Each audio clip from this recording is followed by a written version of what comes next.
Insensitive or completely stupid. That's how the Defence Minister has described a decision by military authorities to hold a hearing into the behaviour of a teenage cadet who's made sex claims against one of her colleagues. The hearing was into another separate matter, but Stephen Smith says its timing was a mistake. Here's political reporter Francis Bell in Canberra. So, Francis, Stephen Smith clearly angry at how this young cadet has been treated. Yes, Ros. The Minister says that this controversy should have been confined to these criminal investigation into what he says are very serious matters, and that are those allegations by this female cadet that the sex that she had with a male colleague was broadcast via webcam to other colleagues in a separate room.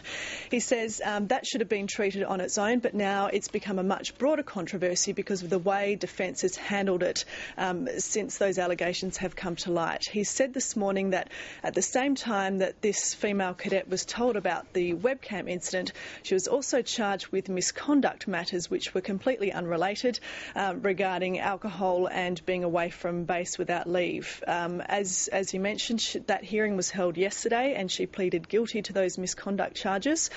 But Stephen Smith says what he described as the parallel tracking of these two separate incidents was a very serious error of judgment and has coloured the whole way that the Defence has handled this issue. He's been asked repeatedly whether he still has confidence in the head of the Australian Defence Force Academy, and he's repeatedly refused to say whether he does have that confidence. He spoke in Melbourne earlier today, and this is what he had to say. Well, I've been asked about whether I have confidence in the Commodore who runs the Defence Academy, and I've said I'm not going to be drawn on that matter until such time as I've come to a concluded view on the issues that I've referred to. And Francis, what's been the Defence Force's reaction to this?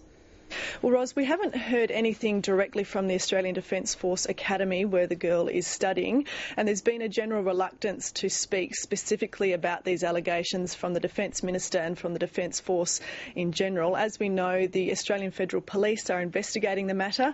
The Australian Federal Police Commissioner, Tony Negus, was asked about the investigation at the opening of the AFP headquarters in Canberra this morning, and he wouldn't give any details either, other than to say that the investigation is underway. Coincidentally, the Chief of the Defence Force, Angus Houston, was at this same event in Canberra this morning, the opening of the AFP headquarters, and he was stopped by reporters and reluctantly gave a brief statement and said that he found the circumstances surrounding this issue abhorrent, and we'll have a little bit more of what he had to say to reporters.